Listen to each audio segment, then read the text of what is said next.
Welcome to ఆసన్ life. ఈరోజు 13వ రోజు 365 రోజుల సూర్య నమస్కారాల ఛాలెంజ్లో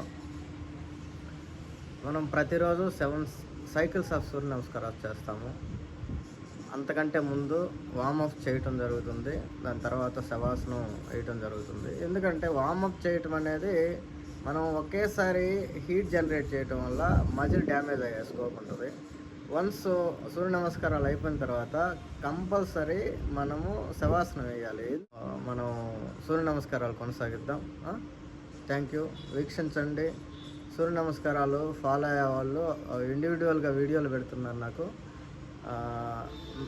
మీరు రెగ్యులర్గా ఫాలో అవ్వండి, ఖచ్చితంగా ఫలితాలు ఉంటాయి. అది షార్ట్ టర్మ్ గోల్గా పెట్టుకోవద్దు. జీవితంలో అలవాటుగా మార్చుకోవడానికి ట్రై చేద్దాం. మనం ఎప్పుడైతే అలవాటుగా మార్చుకుంటామో ఎన్విరాన్మెంట్ ఎఫెక్ట్ మన మీద ఉండదు. ఎన్విరాన్మెంట్ ఎఫెక్ట్ ఎప్పుడైతే మన మీద నుంచి తొలగిపోద్దో దాని నుంచి ఫలితాలు వస్తాయి.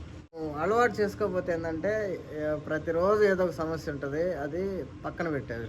మన సూర్య నమస్కారాలని పక్కన పెట్టేసే విధంగా మన మనసుని ప్రేరేపిస్తుంది అనమాట. అలవాటుగా మార్చుకున్నాము, ఫలితాలను రాబడతాము. ఫాలో అవ్వండి. 100% ఫలితాలు మనం చూస్తాము. తెలుగు రాష్ట్రాల్లో ప్రతి ఇంట్లో సూర్య నమస్కారాలు చేయాలనేదే నా అభిలాష.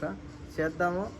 ఆరోగ్యమైన ఆంధ్రప్రదేశ్ని, ఆరోగ్యమైన తెలంగాణని మనం సొసైటీకి గురుదక్షిణగా ఇద్దాం.